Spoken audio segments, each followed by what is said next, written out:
The mistake that I see right now is that I almost think of it like baking sourdough. Like some people learn how to make loaves of bread. Okay. And like, that is amazing. Great. You can make a loaf of bread. And sometimes like CEOs, they start making the loaves, which is great. They're like, bread, look what I can do. Maybe we don't need this person or that thing. Like we can make bread this easily. I think the issue becomes like not remembering that like, this isn't about just bread. Like we are making a bakery. This is a village. Like this is a whole system. Welcome to Life Changing Money, a podcast all about one of the most taboo topics in the world, money. I'm your host, Barbara Strehand, and we're going behind the scenes on business owners' journeys to money, success, and wealth. Let's get started. Hello and welcome to another episode of Life Changing Money. I'm so excited for this week's episode. We have the Erin Lindstrom here. Welcome to the show. Wild. Thank you so much for having me. I'm so happy to be here. Well, how did you get into the business of what you're doing now? I came into the wild world of online business through like the coaching train. Choo choo. In what year? 2010. Whoa. Yeah. So Wait, you've been doing this a long time. I've been doing this a long time. I call us the cockroaches. There's a few of us that have been around this entire time and like watched the rise and fall and rise again. And so I came in on the train of holistic health coaching and I was like, this is fun. I actually hired a coach, like went to a webinar in 2010 before webinars were a thing. Yeah. And I was like, this is great. And I asked her, I was like, what did you do? What is this? Where did you? And she told me the name of her school. And I was like, okay. So I enrolled and I had my daughter and then I had my son. And so this was holistic health coaching. And I got to a point where I was like, I don't want to talk about kale. Like, this isn't. No, like, please leave me alone. Like, this isn't where I am right now. So like, let me see how I can be helpful. And I was in a business program and I had like a little peer mastermind. And so I was like, let me just see what I can help these women with, like genuinely just being helpful. And copy was the thing. And so I've like always been a good writer. And I didn't know that copywriting was a thing. I didn't know you could make money writing. Like, when I started my business, yeah, people would say copywriting. I literally didn't know what it meant. Me too. Like lawyers, copyright, right? Like, I don't know what I thought. I thought it's something you do when you write a book or something. And I don't know what I thought it was. Trademarks, maybe. Like I had no connection to that, right? So these women were just showing me like their sales pages and I'd be like, oh, can I tweak that for you? And then I would do it. They'd be like, oh my God, this is amazing. And I was like, okay, great. I'm so glad. It like didn't occur to me that people didn't have that kind of like natural talent or that it was something that you could learn. Like it just totally didn't occur to me. And so that was one of the things that I was like, okay, there's a breadcrumb here. So I like picked that up. And I was still doing some coaching, but I had like let go of the nutrition part and more was just like, who are you? How are you? What the hell are you doing? How can I help? And I was doing these Hot Mess Express calls. And one of my clients, she was a copywriter and she was like exploding very quickly. That's a genius name. I hope you call it the Hot Mess Express. Yep. And at the end of one of our calls, like after we had closed our session, I was like, I think I could help you. And she was like, you are helping. Like, this is so helpful. And I was like, oh yeah, but I can write. And she was like, oh. And so we started this relationship where I like took her overflow writing and we ended up building a copywriting agency together. Wow. And so I was the director of operations. At one point she was like, Erin, I think you should do sales. And I was like, why? I've never sold anything. Like, what are you talking about? And she was like, just take the call. And so I did the call and I came back and I was like, oh, she was so amazing. Like, this is what she's doing. Here's the package we're going to do. Like, and she was like, see? And I was like, oh, okay. And so from there, I then sat in the sales seat and then kind of like deepened into the sales strategy side. And over the years have kind of like evolved my business to continue to do that and have a small team that can help as well. And I know that a few of our mutual friends work with you as well. Yeah. So walk us through like what a busy entrepreneur needs to hire you for. So I love working with people who are doing really good work in the world. Like the delivery has to be like delicious, right? Like they care. I mean, they're doing a really like high standard of work. So I'm looking for people who like love their craft and love their people. And because they love that, they need to be like 100% available for their clients. That means that everything else needs to not be on their plate. And so I can kind of come in and I think I kind of sit in that like integrator bridge kind of position where I can vision all day, but I also can turn around and come up with a plan and make sure it's executed properly. And so they get to come and brain dump and tell me exactly what they want to do. And then I can turn around and have the team do it. And what happens if the bridge isn't there is that the team hears everything that needs to be done, or like the big vision, and it can be very overwhelming. And so the visionary really needs the space to be able to speak like the big truth and like what they really see. And the team really needs someone who understands capacity and like knows how to kind of structure their work so that they're not overworked and hating their lives or saying no to things that really should be yeses, because there's like a strategic lens in there too. So I think for most of my clients, like they need someone who can help them stay in the truth of their genius and also like, what's the word? Almost like, I want to say like chop up the bits and pieces of like what they're trying to do, like the step-by-step process, like allow someone else to kind of own what that looks like. And they can just really hold the vision part and show up and be in their zone of genius. What copywriting tips do you have for people now that we know what the word means? Actually, tell the people what copywriting is. I don't even know what copywriting is. Copywriting is all of the words that you're using like for your business, in your marketing, that sort of thing. And so copywriting tips, I really think speaking can actually help you write better and like listening to yourself speak. And if that doesn't work for you, then we have like something else to work on. Some people have like more of the like almost left hand, right hand can be like speaking, writing, like whatever way it flows for you. Do that. And then allow yourself to like put it in the other way. When you are writing something, say it out loud. If it doesn't sound like you, throw it away, please. Yeah. And we can play with it. And AI always comes up here too, because like, yes, there are tools and you can make it sound like you, but also, can you? Totally. Is an element of like, I think, you know, the art form that is being human that like you don't want to give away and you want to play with that. So some of the creativity is there. Yeah. Something I've been starting to do recently, I'm like, why didn't I do this for the last 7 years that I've had a business? But even when I'm like out and about and I think of something, which happens all the time for entrepreneurs because we just have new ideas and stories and all the things, but I just like do a quick voice note. And then for my newsletter people, I'm like, I just send them all my voice notes and they turn all the craziness into a story. And I'm like, why didn't I just do voice notes so much earlier? Because we'll have like a monthly strategy call. I'm like, what do we want our newsletters to be this month? And I'm like, I don't know. I don't remember anything I did the last month. But now that I'm like out and about, I can do it like live. I don't know if you have more tips like that. Well, I think a lot of times people want to batch like their content in that way. And I totally understand the pros of batching. And I think there's also some permission to like also just live your life and share with your team. And like if your team is listening in the way where like they are kind of like always listening for the stories and the tidbits that they can use and repurpose, like that's gold. The more they can like actually hear you and not just hear you talk about the project and like where are we on this and like how does the B-roll look, right? Like they need to actually hear you and your thought leadership, and then they kind of like can absorb that and start to translate that throughout all of your marketing materials. You mentioned AI. I did mention AI. It's like the elephant in the room. How are you incorporating it into like an operations-based business? Yeah, that's a loaded question. Or how do you not want to use it? Yeah, right. We are incorporating it in a number of ways. There's obviously like a learning curve. And I think right now, like my team is invested in being AI forward and like figuring out how to do this in a really like smart way. The mistake that I see right now is that I almost think of it like baking sourdough. Like some people learn how to make loaves of bread. Okay. And like, that is amazing. Great. You can make a loaf of bread.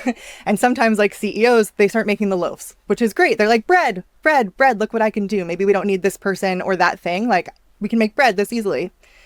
I think the issue becomes like not remembering that like, this isn't about just bread. Like we are making a bakery. This is a village. Like this is a whole system. And so when the architecture is missing and like when we're not doing it thoughtfully to create how we're doing this, it becomes we just have bread everywhere. And like, it's not that we actually want loaves of bread. We want a healthy, vibrant bakery full of people. And so we kind of have to keep our eye on that bigger picture. And I think in the next 6 months, 12 months, like everything's going to continue to develop very quickly. So there's an element of like building, but maintaining adaptability and flexibility so that we can build really thoughtfully as we go. So we're using it and we're like figuring out these systems. And I also have like a little open loop in my mind of just like, I know things are going to change. So we need to stay adaptable as we continue to build and design. Yeah. That's a good point, is thinking of the bigger picture. People are like, oh, I want this one, I want AI to do this one thing. But really, yeah. Yeah. And they'll be like, I want to use this. And now we can put all of our marketing everywhere because I can make the reels, the carousels, the posts, da da da. And I'm like, that is so great. That's distribution. If our delivery isn't up to par, this is going to be a mess anyway. So like, I need to fix these 3 things so that we can deal with the increased volume. So there's a little bit, again, of like that zooming out of like, okay, if we increase this, if we use this tool because this is easy, what needs to change in our infrastructure to make sure we can handle the new demand? And like, again, that's just like the stepping back. So like, we're using it, we're grooving with it, and zoom out, look at the whole picture. So we make sure that it's all sustainable too. You also mentioned capacity with team members and knowing when they're full or not. Yeah. As someone with like lots of operations based things and a lot of projects happening. Yeah. How do you calculate capacity? That is the best question.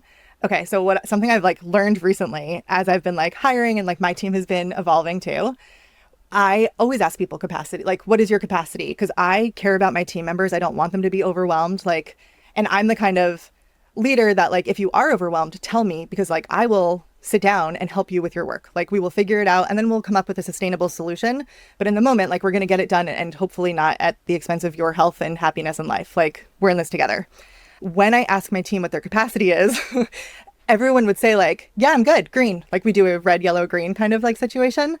And I was like, guys, like something isn't right here. Like number one, I need you to know that like you can tell me the truth. You're not in trouble for being in red or yellow. Like I want to know.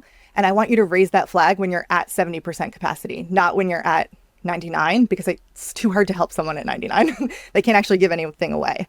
And so I've actually started asking, and we had a big group discussion about like, how do you measure capacity? When I ask you that, what are you thinking? And is it like the number of things on your to-do list? Is it how many things are on your calendar? Are you thinking about your life outside of here? Like, are you thinking about your health and emotions? Like, are you feeling well this week? Because I think there is kind of like a whole algorithmic formula for each of us of what capacity is. And depending on how you are and how you work, some of us like look at human design, right? Like you're a projector, is that right? Very much. Yeah. I'm a generator. So like, let's go. Yeah, you can work harder than I can. And like, I don't necessarily want to. So like, what is capacity? Is it a like desires-based capacity? Or is it like, what can I do? How can I get there? So anyway, I think figuring that out, number one, you really have to like over communicate what's happening. And as leaders, I think we have to model for our team the measuring of capacity, like saying out loud what that means, what that looks like for us, and inviting them to share what that looks like for them. Because it really is about more than what's on your calendar. It's about how much energy you have to do work well, not just do work. Like, I don't want the, hour 38 of the week work. Yeah. Right? Yeah. My definition of capacity has nothing to do with like a 40-hour work week. It's like, how do you feel? Because sometimes my capacity is like, oh, I can work 100 hours a week because I'm working on a really like fun project and it doesn't feel like work and it just feels fun. And some weeks it's like, and probably when I'm on my period, I'm just like, I don't really like, I don't have the capacity for that right now. Yeah. But how do you juggle that with, I want to check in with your capacity, and also, are you being efficient? And also, how can we make every project go faster? Yeah. I think it's about knowing the values up front, right? Because if efficiency is a value, then we all know that right from the beginning. So it's not about how long something takes. It's about it actually is about that, right? But it's about that plus these other things. It's about how long it takes. What was your energy like? Is this something we need to get off your plate completely? Or was this hard because you had to do this other thing? Again, it's that like zoom in, zoom out piece of the puzzle so that you can like actually measure. It's fascinating. Well, I've seen you in a lot of rooms that you've invested in, which to me is like green flag, because I am like, every entrepreneur and CEO should be investing back into themselves and their business. Yeah. And we just wrapped up the Be Seen retreat. So good. That was my first Barb room. First Barb room. I've been in rooms with Barb, but not in Barb's room. And that was really a magical experience. And I'm so glad to see like the inner workings and like your creations. Thank you. It was really beautiful and amazing. What's like a takeaway that you got from the week? So the one like quote that's kind of reverberating for me, and I'm going to mess it up right now, but it was something about like, you can't you can't quantum leap if you're dipping your toe in. And like that, when I heard that, I was like, oh man, okay, thanks. You know, when you just get like gut punched by something, like that really meant a lot. And you also shared about sharing vulnerably, like your story. And that also speaks to me, because there are definitely, you know, pieces where I will come and tell you all about, right, like hopping into the online business world. But there are pieces of that story that I often leave out because you don't know who's listening or how it will affect them and that sort of thing. And I think there's real like beauty and transformation available when you do share the real story and like who you are. And so you exemplifying that is also really meaningful. Thank you. Do you have like a favorite like moment or fun time from the retreat that was like memorable? I had a lot of fun with the posing. Like, yeah, in a funny way too, because I do comedy as a fun side project. I'm an improv comedian. What? Yeah. We need a whole podcast on this. We'll come back for that for round 2. But it was interesting because as we were talking about what comes up for you when you're posing, I was like, oh, I actually have this like ability to pop into like, I call it comedy hot. Okay, this is a concept where like there's something about comedy that you can watch someone and you're just like, oh my God, they're so hot. It has nothing to do with what they look like. It is like it's the vibe. It's like the confidence and like you just being on that stage and owning it. Like it is hot. And so I've practiced that for many years, like popping into it. And like there's something very fun about that where like going in front of the camera, I can kind of like make myself pop into that same feeling, but I have no idea how to actually pose. Okay. You know what I mean? So like it was a very interesting juxtaposition of like, oh, I'm not scared that like I'm ugly. I'm like, oh my God, I'm beautiful. That's fine. Yeah. But like, wow, what do you do with your body? Like feeling like an alien, right? Of like, your arms do what? And she brought up the word. Yeah. But it was very fun to just do that together. I think there's something so special, like when everyone feels vulnerable and awkward and you're kind of like moving through it, but like finding the joy in it. Yeah. And so like that stays. And I think that really sticks. Like that changes you. For sure. I think it would have been different too if people were learning how to pose by themselves. Yes. Versus having like a hype squad. Yes. With them. The women cheering each other. Like when we did the Tunnel of Love and like everyone's like, whoa. It's like, oh, this is so interesting. And it's so cool to like witness yourself kind of I'll speak for myself, but like I have this moment of like, ugh, I don't want to. Oh, and then, same. Right. And then we do it and I'm like, that was so fun. So fun.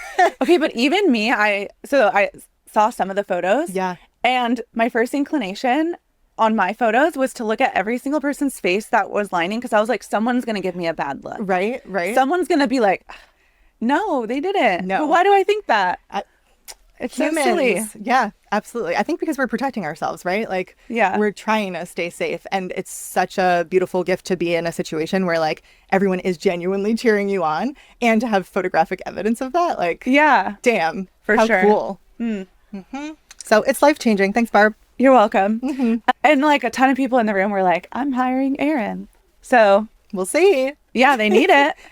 They need it. And this is the thing is like, because you attract people who are like excellent at what they do and who are aligned and in integrity, I'm like, great, how can I help? And I don't mean that in like a let me take your money. I really mean it like, tell me about your idea. How can I help genuinely? Yeah. Because I want to see these women do amazing work in the world. Well, there's a difference between being like snake oil salesman versus genuinely being like, oh, I can help you. Totally. And I think that's like why we're probably both successful is me too. I'm always just like, oh, I hear the word tax and I'm like, yeah, perking up, right? I'm like, I could help you with that. Yes. If you want to like literally just make more money. Yeah. And so where can people find you? ErinLindstrom.com. And Instagram is where I hang out the most, at Erin Lindstrom. Thank you so much for being here. Thank you for having me. We're going to have another podcast with her about how to be an improv comedian and also aliens. Perfect. Coming soon. Yep. Stay tuned. We might bring in our friends for that. Love it. Thanks, Barb. Thanks. Thank you for listening to this episode of Life Changing Money. Don't forget to subscribe, and I would love if you left a review and shared it with your friends. See you next time.